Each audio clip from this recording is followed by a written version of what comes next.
Hello, guys, and welcome to this week's episode of The Chop with Marvin Lee. I'm waiting for my friend Jimmy. We're going to be going live here in just a moment. I literally just made a mad dash from work and just got here a few moments ago. So we're waiting for Jimmy to join us, and we're going to jump in and we're going to go from there. And I hope that you guys had a phenomenal week. This is the first day of a brand new week. Last week seemed to be long, but nonetheless, it was a good week. So I hope that you guys had a good week, are having a good week, and are excited about what lies ahead. So we're going to give Jimmy a few more moments to get signed on here, and we're going to get started. Um, so we're going to see here. And if anybody has a question or a comment in the meantime, feel free to pop it right there in the comments. Let's see. Let me make sure he's on with me.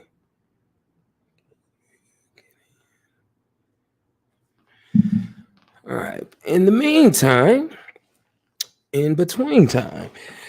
So yeah, like I said, I hope that you guys are having a good week and had a good weekend. I had an interesting weekend. It was pretty long, but it was good. And I spent all day yesterday in my bed. I didn't feel like moving. I didn't go anywhere. I didn't do anything. I did laundry and still have a few more loads that I need to do. But hey, it is what it is. And I'm grateful that I have the opportunity to still join you guys and share with you.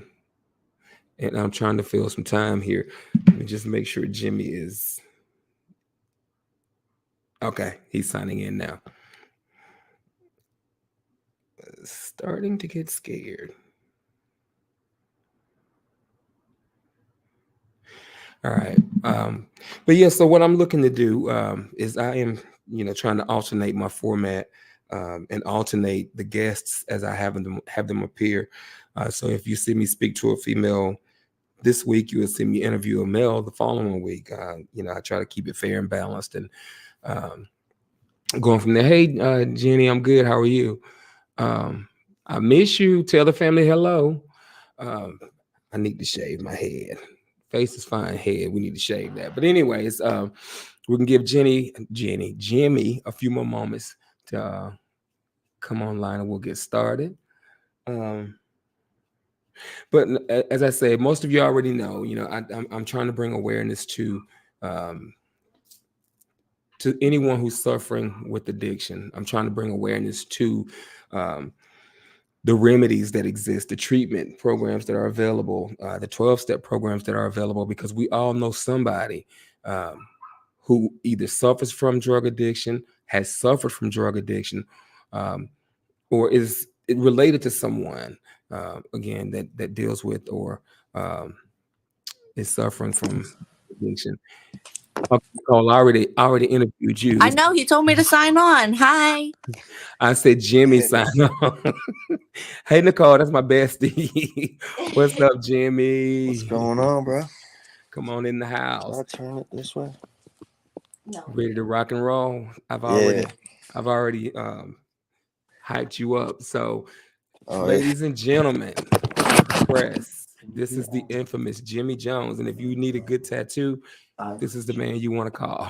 But we're not gonna we're not gonna advertise right now. So how's it going, Jimmy? Good, man. Good.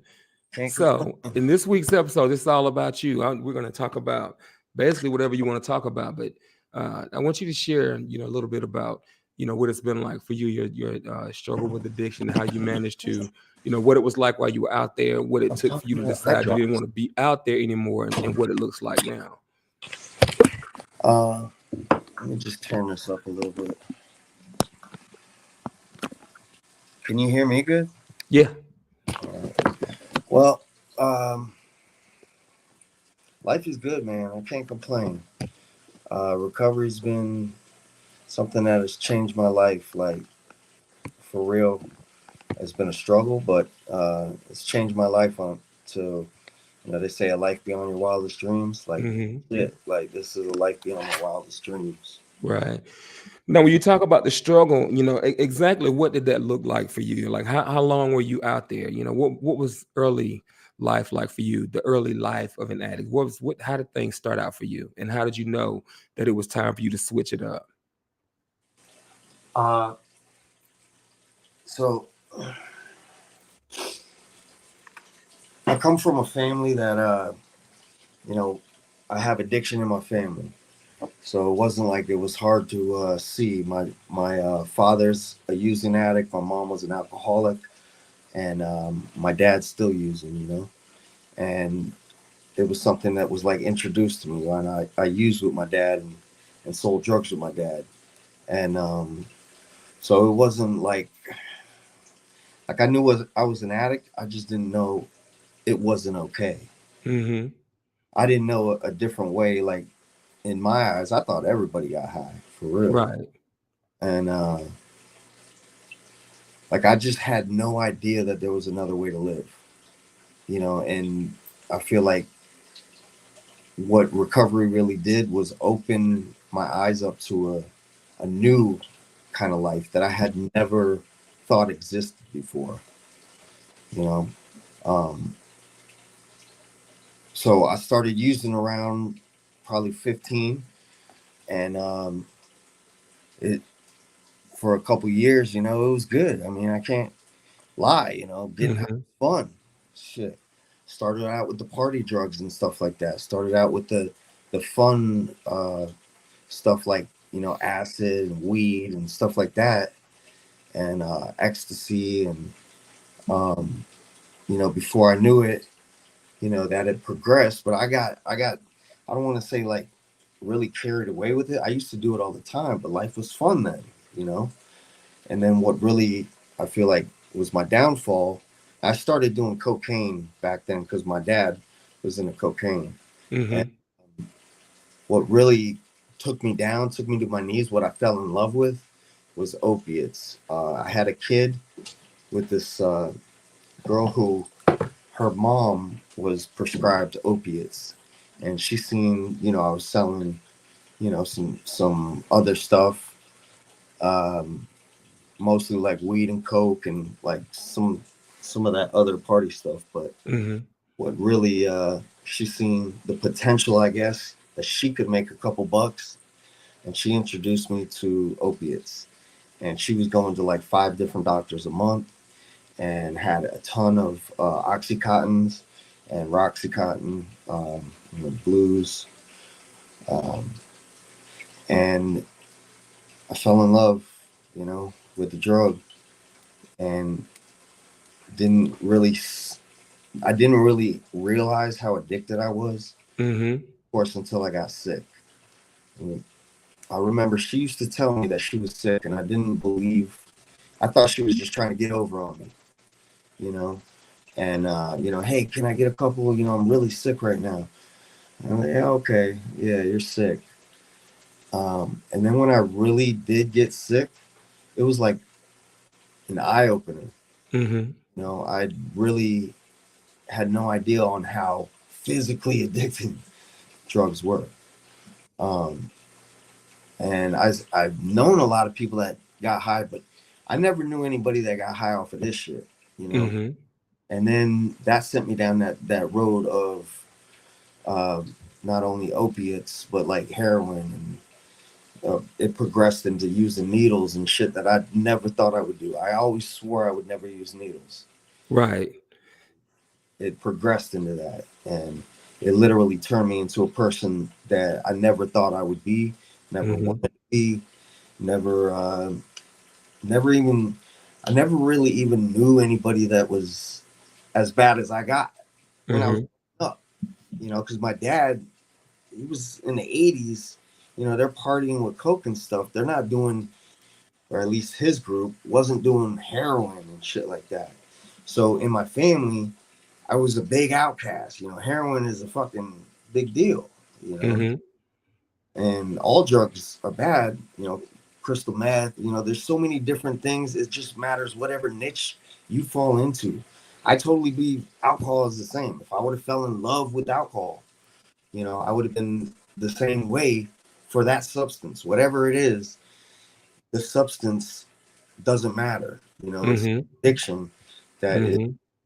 I totally can't control. I can consume it all day long, and even when I'm not using it, I'm thinking about it, Mm-hmm. obsessing about it.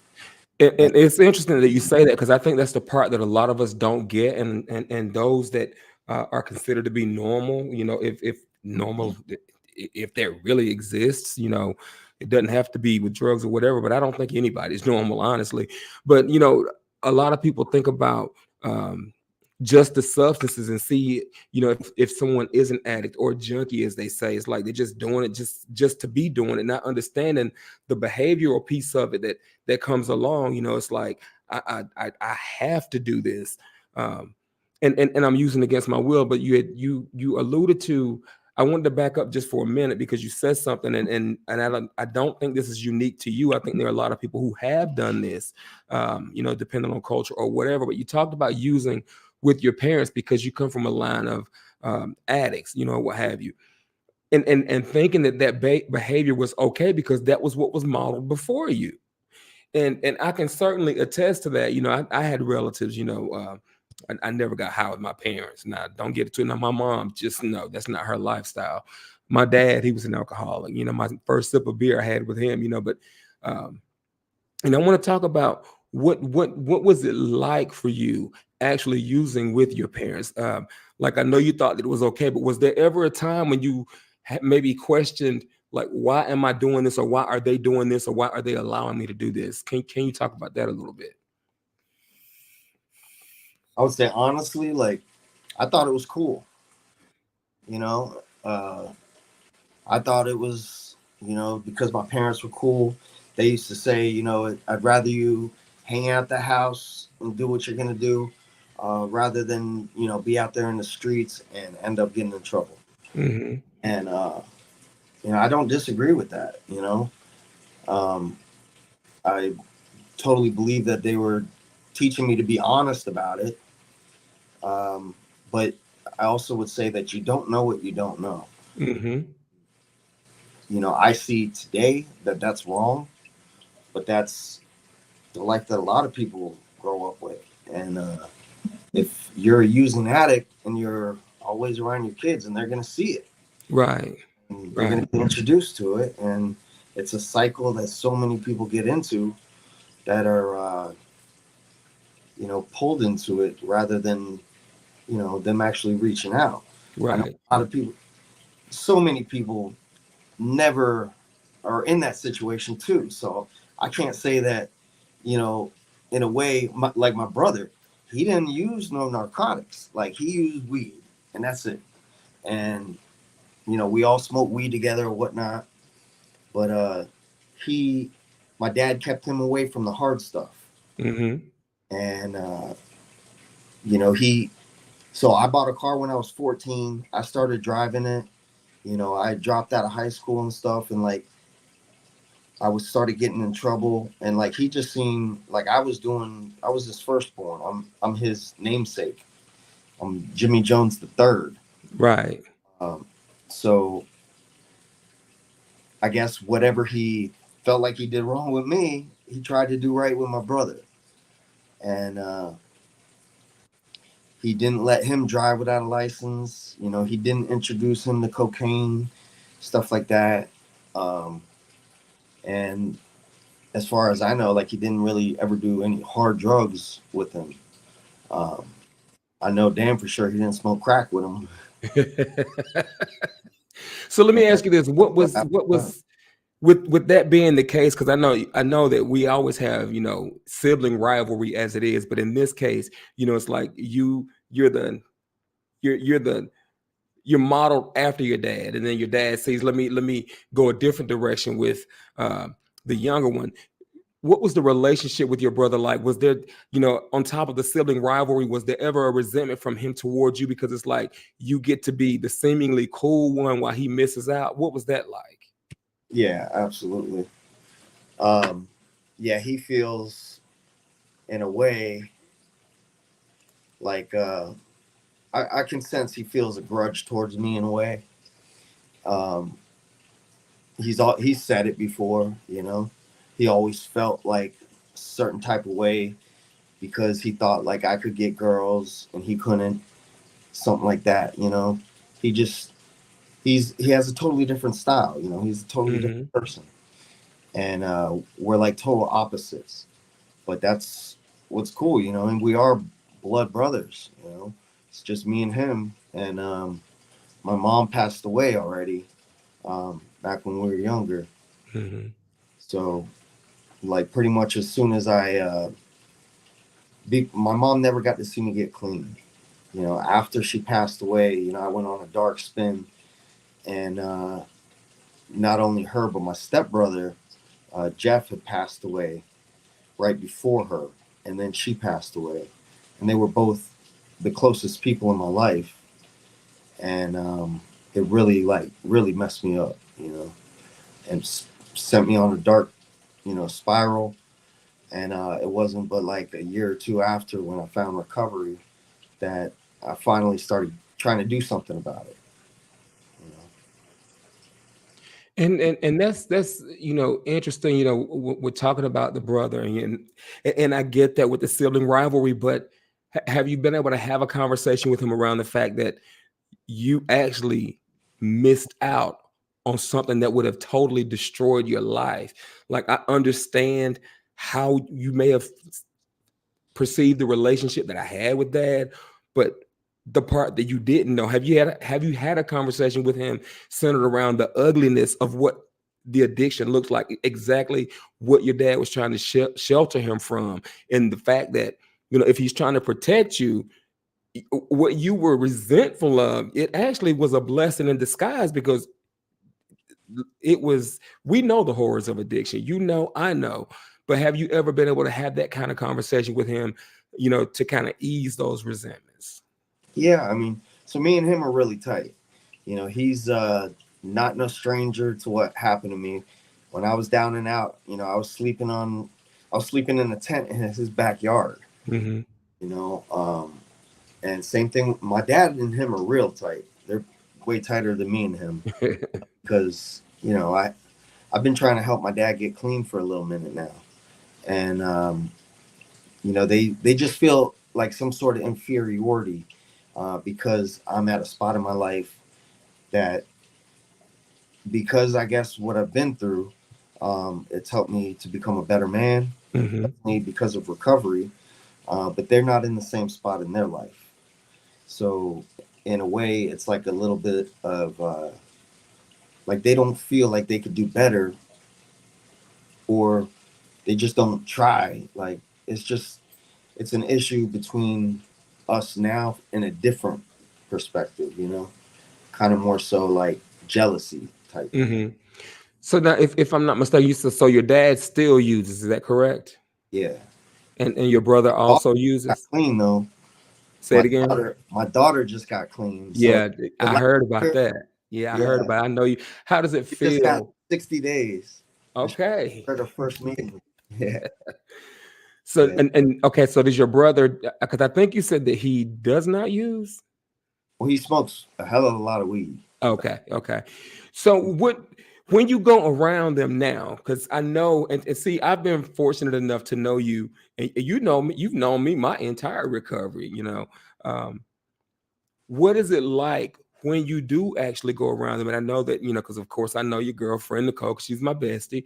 So what is that like when you're around them? And I know I hear you saying that, it's almost like there's like this jealousy or whatnot. Have they ever asked you things like, how do I change this? How can I make my life better? I mean, have they ever had that conversation with you? No, because I mean I do talk to them about it, but they're not willing. You know, they don't think they have an issue. You know, And that's Dad another says thing, he has an issue, but right? he went to rehab 3 times last year, but he left every time. So he's just not ready yet. But that's a great improvement because for the past 40 years, he never went to rehab. Or Hmm. he did go one time. And that's right after my mom had passed. Um, so she passed of HIV, and my dad still has it. and he went to the Broward house, um, and he met a new lady in there, and they got married within 6 months from my mom dying. So the rest of my family like really felt some type of way, and I can't lie, I felt some type of way, and not to mention that she's a crackhead too, black lady from Miami, uh, not like doesn't really have no future, like she's on Section 8 too, and like I just felt like he was self demolishing. He was putting himself in a situation where he was gonna relapse. He's in rehab, and they get married in the rehab. Oh, wow.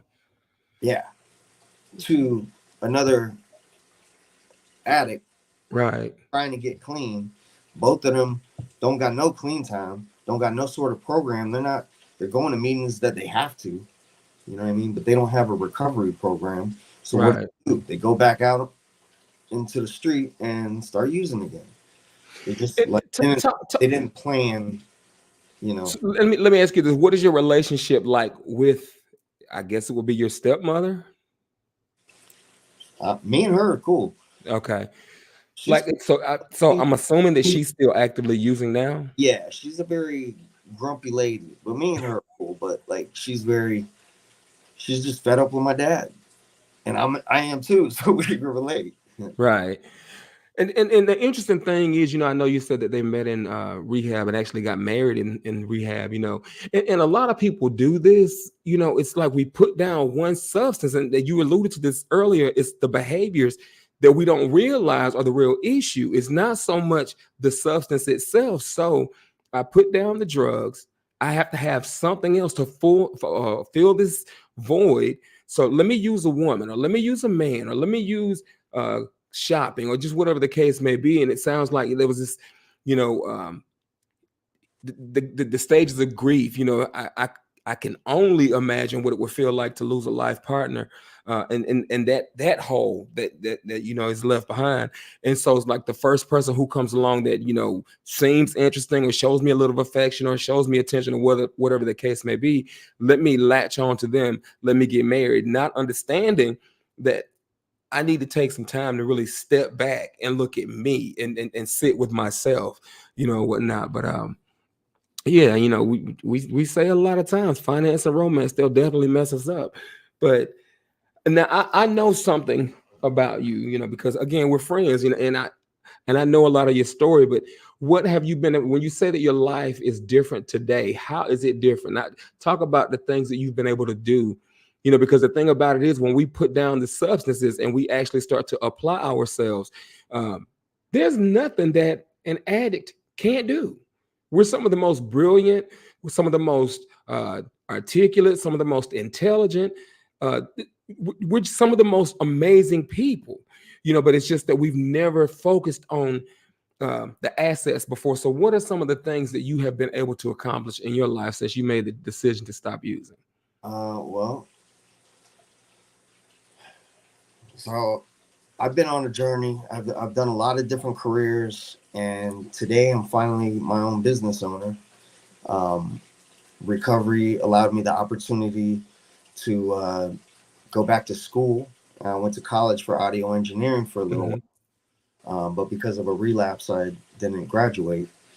Um, but it set me on a path in my life that I could have never predicted. Um, I wasn't going to school really to like make a career out of it. Honestly, like I was already a tattoo artist, and I was already doing okay with that, and I had a construction career. So like I wasn't like looking for a new career per se, um, but I just felt it in my spirit, because the way that it actually happened was like I went to rehab, and I was clean for some time, like 2 years, and then when I relapsed, I was out for a little while. But when I came back, the it just like kind of opened up some doors for me because of my time before. Somebody I had helped in, I actually met him and I went through Bark, and he was there with me uh, when I went through IRT and whatnot. And because of that, I started running halfway houses, and he was one of the guys that came to my halfway house. and I made it a rule that you had to do H&I. I'd started a youth subcommittee that was like geared towards getting people in recovery, geared more in service, and we were like throwing events like geared towards youth and stuff. And because of that, like it just opened up the door um, to a new, like, I totally didn't think I would ever do anything with my music. I always wrote like poetry or lyrics, whatever. I always wrote just because I have an active uh, thought process. So I had books and books and books of lyrics, but I wasn't going to do nothing with them because I didn't think that I could sing or rap or whatever. And I had no idea how to make beats and stuff like that. Well, when I was in rehab, like you get really in touch with feelings. Mm-hmm. I had a podcast or a little iPod. I listen to music. I always get really into music, and I always write and stuff. It's a way of like me dealing with my feelings and stuff. So that turned into two of the people that were in that rehab that I got scholarshipped into because of the recovery before. Um, they were DJs. And so they taught me a little bit. You know, they had computers. This was a fancy rehab. I had never been to a paid rehab. I always went to the county free one. And so this was like an opportunity I had never had before. And honestly, like I got kicked out of every place I ever been to because I just wasn't, I guess I wasn't grateful. Mm-hmm. But this time, because it was a scholarship, I had seen the whole thing through. And these guys showed me, it was a guy and this girl, um, and they showed me a little bit, and it just like piqued my interest. I was on Facebook one day, boom, I see this little advertisement for the studio thing, schooling, and I just hit the like, and they end up hitting me up. Well, I was working for the union, and the funny thing was, it's not funny, but I had a day off, and it was a day off because somebody got killed on the job, which is very rare for you to get a day off with the union. So they, called the day off, which is unheard of, but it was because somebody died. Um, and so I had the day off, and I was living on the beach in this rehab place. It was, the 3/4 way. And I was like, yo, let me just walk over to the beach, like do a little painting. Boom. I was like, oh, I want to do this color. So I'm going to go up to Michael's and go get some paint. So I get a phone call while I'm walking in the aisle. They're like, hey, we're having an open house for the school. And they were like, you doing anything? The whatever a couple of days. I was like, actually, I'm not busy today. I could come by today. So I went straight there as soon as I got the call. It wasn't planned. It was just a random call. I went straight there because something just told me to go. And so I went. I just wanted to see what the studios looked like, really, because I was in the process of building my own studio. Mm-hmm. And I really didn't have no nice shit, I was straight out of rehab. So, but I had bought like some shit from the pawn shop. I got, little speakers, I got a little keyboard, and I went to the school and I was like blown away. They had the nicest shit, everything, everybody was cool there.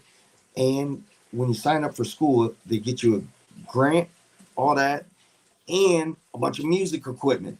So you get like these crazy, you got an iPad, or not an iPad, the what you call it? MacBook. Yeah, MacBook Pro. You got the MacBook Pro, brand new. You got a nice ass mic. It was a nice mic, and you got like these badass headphones that were like $500 headphones, studio, real legit ones. You got like one of these, the MPK minis. Mm-hmm. I pawn that shit or relapse. Which a lot of people don't know. When I have questions about podcasting ideas and equipment and everything, you've been one of the ones that I've always called. Yeah, this is my setup here. So this is what it's allowed me to do. Like, Right. the guitars and shit. Like, this is the booth. But this I built myself, and I was able to get that's from going to school, Mm-hmm. and it just sent that, like, I guess because of recovery, it reaffirmed me to be able to do what I always thought I wanted to do, but never thought I could do. Mm-hmm. So this is the tattoo shop.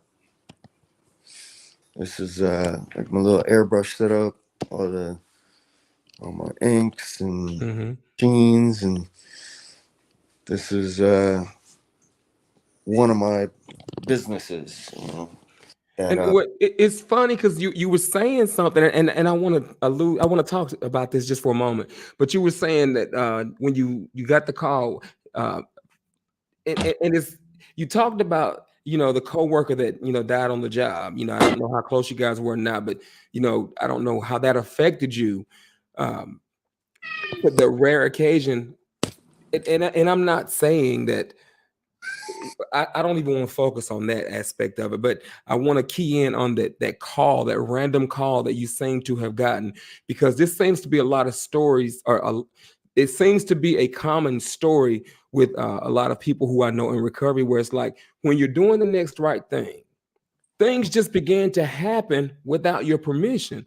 All I, you have to do is trust the process, stay in the flow, keep moving forward, and understand that as long as I just hold it in the middle of the road, no matter what things looks like, or no matter what things look like, it is going to get better. And no matter as long as I just continue doing what I'm doing, it is going to continually improve.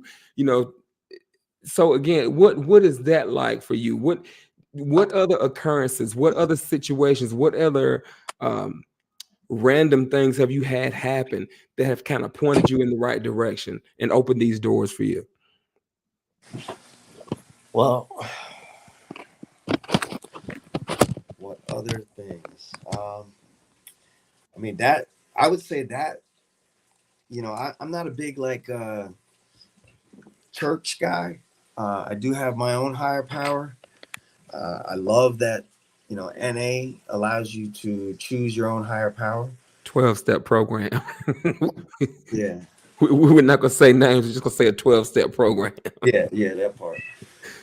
But I would say that it's opened up so many doors. Like, every day, like, I really just feel like I go with the flow on whatever my higher power is, like, presenting to me.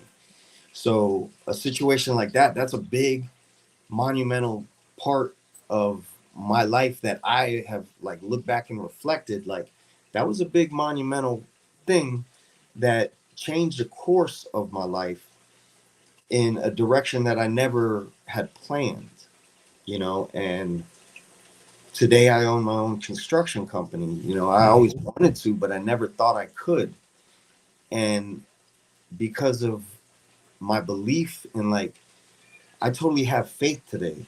Mhm. And by believing in yourself because of recovery, it's allowed me to trust the process, Mhm. so then doubt it.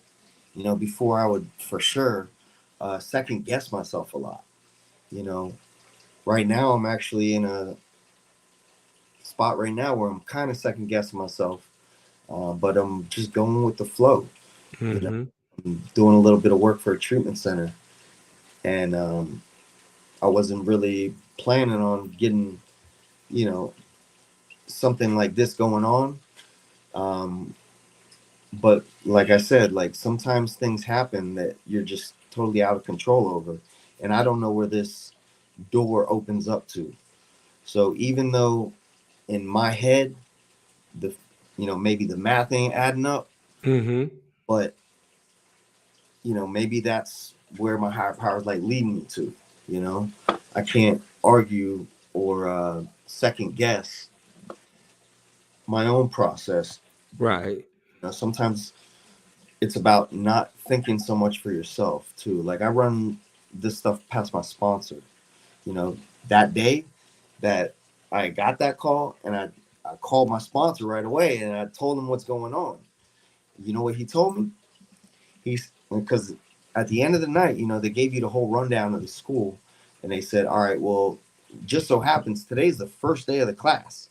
So if you want to stay, and check out the class, then you come back tomorrow and we'll talk about getting you enrolled. And, we'll see if you like it, then you can keep coming. I forgot to mention that the job I was on for the union was directly across the street. Like I could have walked there. And I had just got hired on that job, and it was going to be like a year-long job. And because it was directly across the street, the timing, I went to work 10 hours, and would get off and have an hour in between to get the class. I could eat, go to class, get off at like 10:30, get home by like 11:30 midnight or something, but it was like a perfect schedule. I wake up 5:30 in the morning, go back. But anyways, so I called my sponsor and I told him the situation, and because I stayed, but he said, do it. If you don't do it, you're gonna look back on this time and regret it for the rest of your life. I said, no, that's wise words from an older gentleman. My sponsor's in his 60s, so I just turned 40, and I totally believe like you gotta get the knowledge from people before you. Like there's a reason they've been around so long, and they're not dead in the ground. They're not out there fucking up. Like they've made a couple good decisions, and it's good to benefit. That they've said it for a long time. Like a wise or a smart man learns from his mistakes, but a wise man learns from other people's mistakes. So I try to remember that and try to listen. Like like I told my dad, like sometimes I don't know the answer. I just got to ask other people. And trusting the process. Like I trust that my higher power is going to talk through them. Whatever I'm supposed to hear is going to come out of their mouth. And it's you ask with an educated guess too, because you're not going to ask some homeless guy sitting on the side of the road. Like right. Somebody who has a little bit of wisdom. Right. This guy has wisdom. And that's why you're attracted to them. And that's why you believe in what they say, because they haven't steered you wrong yet. Well, I've even come to, in my process, I've come to notice that even sometimes, it'd be a random stranger. Sometimes I just strike up a conversation, or they may strike up a conversation with me, and and I just listen, or we just talk, and we're just jiving, or just whatever. And it's amazing at the information that you can get and where it comes from when you allow yourself to be open to that information, and that's kind of what you're talking about, the open-mindedness. And I loved how you said that, we learn to ask questions. Sometimes we don't know the answers, and that is okay. It's okay not to know everything. It's okay not to know anything. Well, no, it's not okay to not know anything, because we should all know something. But it's okay not to have all the answers. Sometimes I think that, in my case, I'm glad I don't know everything, because it forces me, like you were saying, it forces me to have to, trust the connections that I've formed with other people, because I've always had trust issues. And if I know that there's somebody that I have connected with and that I'm vibing with, and I need help with, and I talk to them, and the information they provide to me, it leads me to make a decision that is beneficial, and it promotes my growth. See, now that just caused me to trust them a little more, and it brought me a little closer with them. So I'm learning how to, even at this age, continue to trust other people, and not even so much trust other people, but to even trust the process even more, to trust my higher power. Like you were saying, I know that if I keep doing the next right thing, and if I stay open-minded, if I stay committed, if I stay determined, there's nothing that is going to catch me off guard, and there's nothing that is going to defeat me. We face challenges. Challenges are beautiful. They're not obstacles. It's all about my perspective. How do I see this thing? That obstacle is not in my way to prevent me from getting to my next level. Maybe it's put there to bring something out of me that I didn't realize was there. And when I overcome this particular obstacle, and I see that as it was just a challenge, is all that it was, I've learned how to persevere through something. I've learned how to tap into my faith. Maybe I learned how to tap into my courage, whatever. But at the end of the day, again, we as recovering addicts are some of the most resilient people at anything. And not only that, we make some of the most efficient and effective leaders because of what we've gone through. Yeah. I believe that, those are the things that actually make you into the person that you are. All those trials and shit like that, that's for your benefit. Hmm. Everybody is going to go through pain in life. It's inevitable. Everybody dies. Everybody has struggles. No matter how fancy they may look from the outside, everybody has struggles, no matter what Hmm. it. The people that don't do drugs may be overeaters. It's very easy to get carried away with something like that, you know. But those little things, like, I always try to learn stuff. Like I watch a lot of documentaries and I listen to a lot of podcasts, stuff like that, because I'm always trying to learn something that I don't know. Hmm. Like you said, it's okay to not know. I tell my guys that all the time. It's okay not to know. The people that think they know everything are the ones that, they don't know. They don't know. They don't know. You got to know that you don't know. There's Right, so many things that we don't know, and that's okay. Like, why do you feel like you got to know everything? right. I'm always trying to learn. I'm always working on. I'm about to do something on my truck that I've never done before, but I 100% believe I can do it. I'll get it done. And I've done that several times on multiple vehicles. And I'm not a mechanic. I am mechanically inclined, but I'm not a mechanic. And I do several things that I'm not certified for. But I trust that I'll get it done because I'm gonna try, and I'm gonna do it. That's the only thing you can do is give it a shot. And Right. once you get to that problem that you don't know what the solution is, you just got to figure out the solution. There's always a solution to every problem. That's why I used to love math. When I was in school, I liked math because there's always a solution. There's a correct answer. Like some forms of literacy and stuff like that. Sometimes I was not so good at other things because it could be alternative solutions. But something that's an exact definite is always, going to make more sense to me, like a mathematical equation. Hmm. But so, yeah, I totally, because of recovery, like I believe that I can do anything that I put my mind to.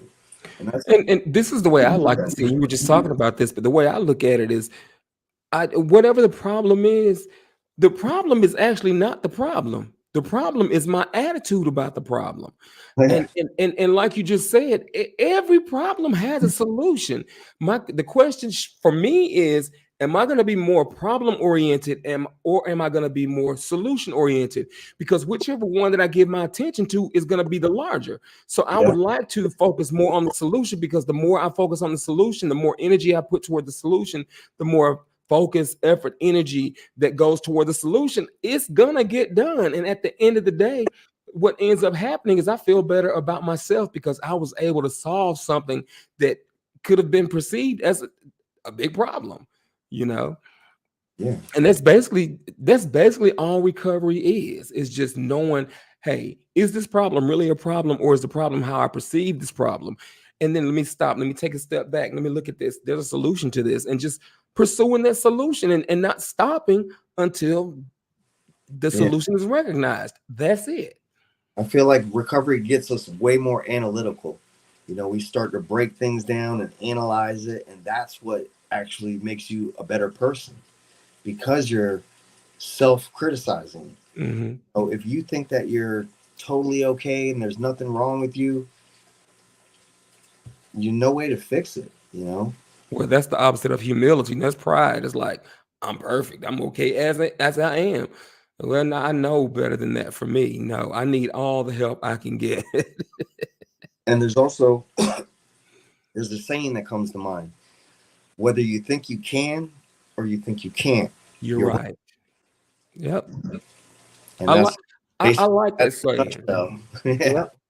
I've always, I don't know who said that, but I heard it. And a lot of times if I facilitate groups, I always share that, because it's all about how am I thinking? You know, what I think of me is what matters most, not what somebody else thinks of me. And that's the thing that my recovery process has taught me, is that I get to flip the script.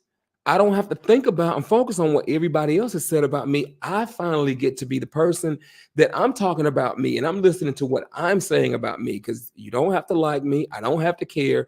Your opinion of me is none of my business. And it's just, life is so much more peaceful Mm. following my own thought process about my life. It's so much more peaceful, you Not know. worried about anybody else. Right, right. I Focus just on yourself. I stay in my hula hoop. I stay in my lane, and and the amazing thing, I said this to somebody a couple weeks ago. It's amazing that we don't think about this. Something so simple as it does not cost us anything to mind our own business. Yeah.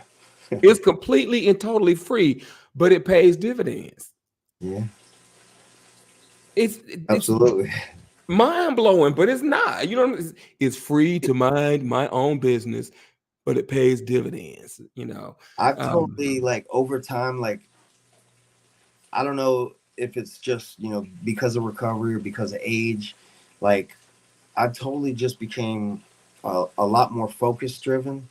Um, and I do social media and whatnot, but I'm never like in other people's business. So I do have people I associate with, and I have friends that I love, but I'm not all up in their business. You know, right. I'm not curious as to what skeletons people got in their closet. We all got skeletons. Hmm. And those things are what makes us us. That's okay to Right. have those skeletons. Like And, everybody has some shit. You know what I mean? and And I like how you say that. And I think, when you say the age or the recovery, and I think it's a little bit of two, a little bit of both, or a mixture of the two for me. Because for me, I'm at the age now that, you know, it's never too late to become who or what you were meant to become. Never too late.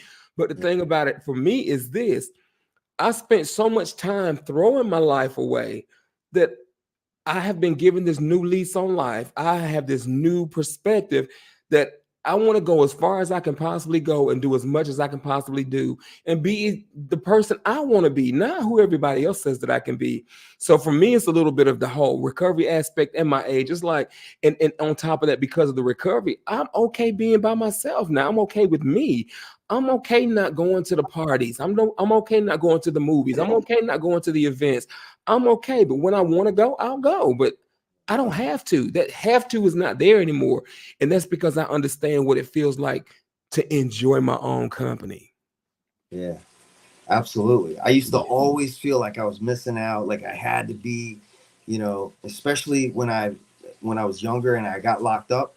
Like it was the worst on Friday nights because my girl was out there and I was in there, and it was just eating me up, and it was all like mental, and it really fucks with a young man's head for sure when Hmm. when you're young and you can't be where you want to be. And like I just felt like I was wasting my life doing all that time, and I definitely did waste a lot of time. But Hmm. those things helped me learn. I found out about recovery through being locked up. I got Hmm. sentenced to a drug program in house. Had to do the 90-day drug program Hmm. in the Conti in Pompano. And because of that, yeah, it sucked all that time that I did, but those are those little things that's like totally altered my perception on life and Hmm. more important in life.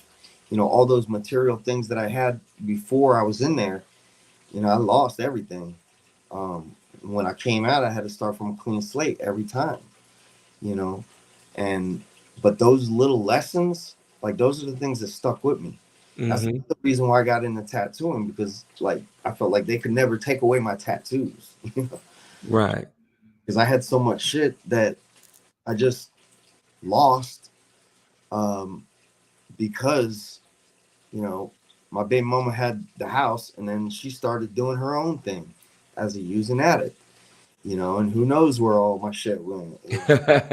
Well, Yeah, that's something else too. In my experience with recovery, one other thing about addicts is, again, it speaks to the resilience. We can hit rock bottom, have absolutely nothing, and bounce back and have everything over a matter of time. It absolutely. I've and done that 3 times in my life. Started from scratch 3 times, literally from zero and nothing, and built my life up, only to fuck it up again, and then do it again. But usually, I can't say it was all the time. It wasn't because of decision. It was always because of decisions I made. mm-hmm. Sometimes it was like I violated probation, then you got to go away for a year. You're gonna lose everything.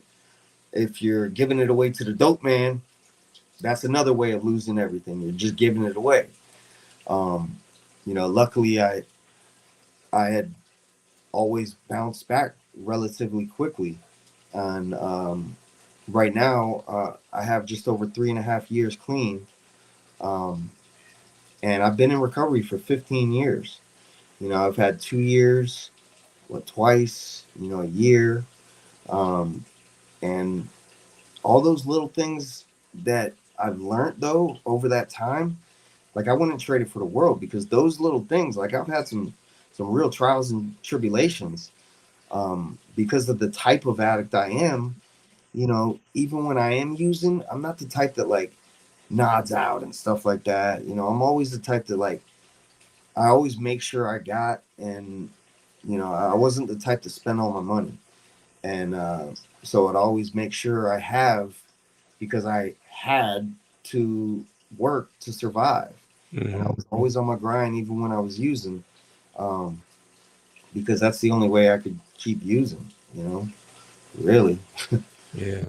And yeah, so I mean, We certainly know how to bounce back. That yeah, is for sure. Um, I it like is. saying that to people who might not think, like, they don't see the rainbow on the other side. Like, I always try to say my clean time, and like I got a great life, but I just want you to know, like, I literally had a great life within like 6 months to a year of getting clean. Not because all this time. It's like, no, you do bounce back quick. You'll get your shit back quick. And it's just a natural thing when you're not giving all your money away to the dope man. Yep. Well, not only that, but I know what it was. While you were talking, I was listening to you and I almost lost the question that I wanted to ask you. You were talking about um, like the bouncing back and how we get things back. And I don't think a lot of people focus on this enough. The strength that it takes, doesn't matter how many times I come back, the strength that it takes to overcome the beast of addiction as it is, it's like we develop this, whether a lot of us, whether we tap into it or not, we develop this strength, this stamina, um, that allows us, that if you just apply yourself just a tenth of the way we are applied ourselves out there doing that. I mean, just the strength it took to overcome that despair and hopelessness. It's like it just creates this. It creates this almost like I don't want to say a Superman effect, because we don't become Superman or Superwomen, but we are definitely the strongest of the strong. And I think sometimes that some of us can take that for granted. It's like, well, I, I can get it back. It was relatively easy.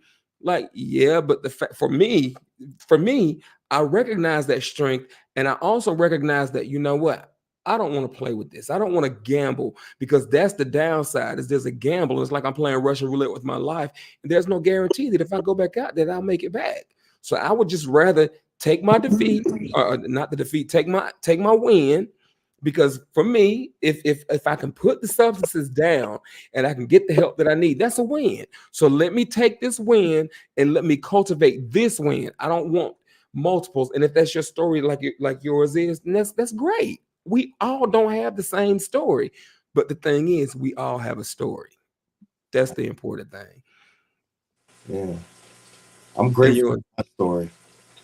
yeah, and we didn't talk a lot about a lot of things, because an hour doesn't suffice. Because again, I know a lot of the things, but all I'm saying is that people can imagine what it has been like, and there are those that are struggling. And I hope somebody's watching that heard something that you said that makes them feel like, you know what, if he can do it, I can do it too. Um, and, Absolutely. and it's just, Do it's anything you want. amazing. It's amazing. But yeah, we got to get together, because I got some audio engineering stuff that we need to work on. because I need to go to the next level. But now, Jimmy, if you had one piece of advice, one word of wisdom that you would leave with the audience, what would that be? It could be anything you want it to be. I would say give yourself a shot. We only have one life, you know. We might not get a chance to do this again. And the only person you're robbing is yourself, you know, and not only that, but a lot of family and people that love you. And if you don't care about yourself, I know there's probably somebody else that does. You know, there's always somebody that loves you that you might not even know. There's people that look up to you that you might not even know. And by you doing the right thing, you know, it's like a domino effect in your family. And, you know, I've been that type in my family, and it's, you know, it's given. My daughter's 21 right now. She has a 4-year-old daughter, and she just lost custody, and she's on the progress of getting her kid back. And it's because of recovery. You know, she's in recovery right now. She's doing great. And I've seen so many people, like I'm a satisfied customer of recovery. No matter which program it is, all of them work. It's all about you. You know, if you give anything your effort, 100%, you are going to succeed at it, no matter what it is. If you don't believe in yourself, you're giving that 100% of your effort. Yep. You know, so you are the one who creates your own destiny. And with that, I want to say my socials on Instagram, Jimmy Jones 954 Inc., and also on SoundCloud, Jimmy Jones 954 Inc. Inc spelled INK, and I'll post that. all that other stuff. Email me and I'll put a link in the description. I got you. And Rockstar Remodeling, Rockstar. Send it all to me and I'll put a link in the description. This is what we do around here. We get to make connections, and we get to actually become better people and make something of ourselves and bring somebody along for the ride with us. Jimmy, it's been a privilege. It's been an honor. You know, I love you, and I behaved myself tonight.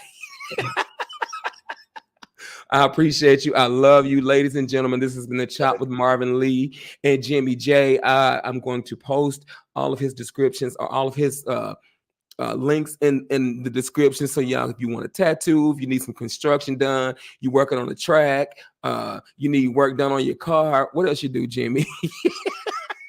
Did I pretty much cover it all? Just hit me up. Just hit him up. Ladies and gentlemen, do something kind for yourself over the next 7 days. Next Monday night, 8:30 Eastern. I will have a phenomenal guest for you guys next week. But I challenge you to do something kind for yourself. Do something kind for somebody else. Do something loving for yourself. Do something loving for somebody else. And be back here next Monday night, 8:30 Eastern. Same time, same place, different face. Other than mine. Jimmy, I love you, buddy. I'll talk to you soon. Love you guys. All right. Thank you.